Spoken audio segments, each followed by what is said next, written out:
Fala pessoal da tecnologia, hoje o papo é sério. Temos aqui uma análise que dá uma boa cutucada na engenharia de software atual. A fonte que a gente viu, um vídeo bem detalhado, levanta uma lebre. Será que a gente está, regredindo?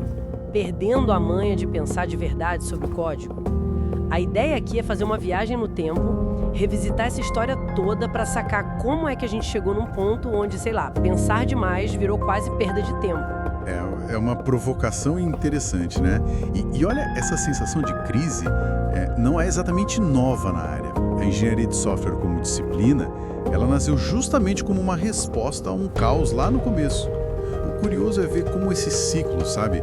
De ordem e depois desordem, parece que eles se repetem, só que cada vez com uma roupagem diferente. E esse caos inicial? A fonte marca bem isso, lá nos anos 60, né? A tal crise do software. Era projeto atrasado, orçamento estourando e o código, era aquele espaguete que ninguém conseguia dar manutenção depois. Se funcionasse por algum milagre... Aí já viu, né? A regra era, não mexe. Faltava método, faltava tudo. Exato. E aí a reação veio forte ali nos anos 70 e 80. O pessoal começou a buscar saídas, né? Surgiram ideias que hoje são, a base de muita coisa. A programação estruturada, o Dijkstra lá batendo na tecla contra o Goto. O Goto, que deixava tudo um labirinto. Justamente. Difícil de seguir, de depurar. Aí veio o encapsulamento do Parnas. Aquela ideia de esconder a complexidade interna, sabe? Proteger uma parte do sistema. E claro, a programação orientada a objetos, a OOP, começou a ganhar força. Smalltalk, C++ e Objective-C. A mentalidade começou a mudar para, vamos tratar isso aqui como engenharia mesmo. Pensar em arquitetura. Beleza, aí chegamos nos anos 90, início dos 2000, que a análise chama de Era de Ouro. Foi quando a coisa pareceu que ia engrenar de vez, né?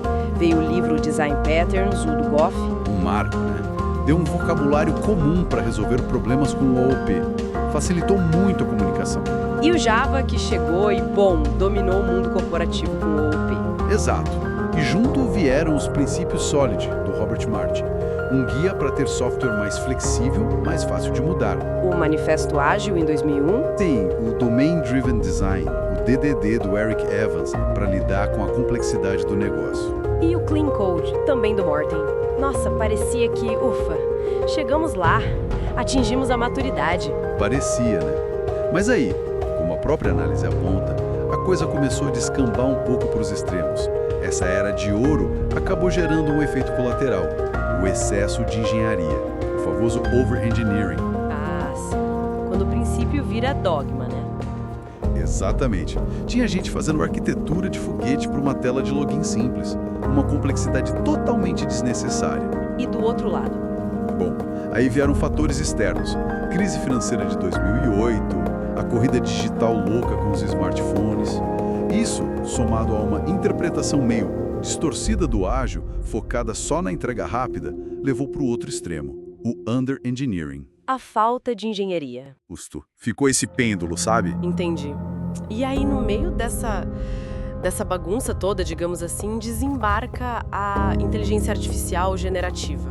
GPT, Copilot, ChatGPT, essa turma. A promessa é acelerar tudo, né? Produtividade nas alturas, mas aqui entra o ponto mais crítico da análise, pelo que eu entendi. Com certeza. Essas IAs, elas aprendem com o que já existe por aí, incluindo o código meio mais ou menos, de repositórios públicos, de fóruns. Exatamente. E aí está o risco que a fonte levanta. Que é? O risco de formar uma nova geração que meio que terceiriza o raciocínio, sabe? Usa a IA como se fosse uma muleta, mas sem entender de verdade os fundamentos por trás. Surge até um termo que o vídeo menciona, vibe coding, que é tipo programar mais na intuição, na cópia superficial, do que no entendimento real do que está acontecendo ali.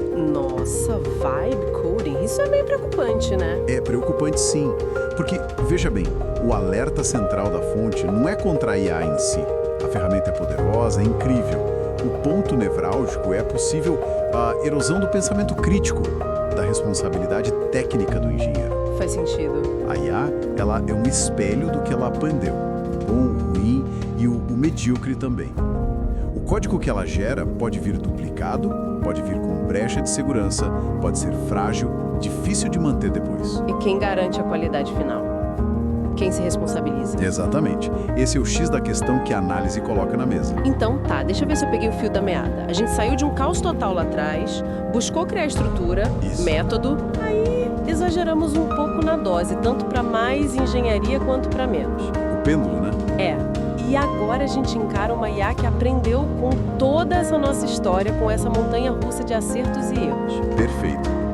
E a conexão com o nosso dia a dia, com o agora, é total. A responsabilidade é a palavra que a fonte mais bate na tecla. Hoje em dia, software não é só um sitezinho, um app qualquer. Ele está controlando o sistema de hospital, está em carro autônomo, sistema financeiro, Coisas críticas. muito críticas. Então, a qualidade e, mais importante ainda, o entendimento profundo do que está rodando ali, isso não é opcional, é vital. Não dá mais para só, copiar e colar e torcer para o melhor. Nossa, é verdade. E pra gente fechar, então, fica aquela reflexão que essa análise deixa no ar e que dá um nó na cabeça mesmo. Será que a maior ameaça para nossa profissão não é a IA em si, mas talvez uma certa preguiça de pensar? Uma provocação forte. Muito. Se a máquina pode gerar o código, qual que fica sendo o valor que só o engenheiro de software tem? O que significa ser engenheiro, quando a parte da construção parece ficar cada vez mais automatizada? O que nos diferencia, né? Exato. Fica aí essa provocação para todo mundo pensar. A urgência de não só usar as ferramentas novas, claro, mas de resgatar e valorizar os fundamentos, a base e a responsabilidade enorme que a nossa profissão exige.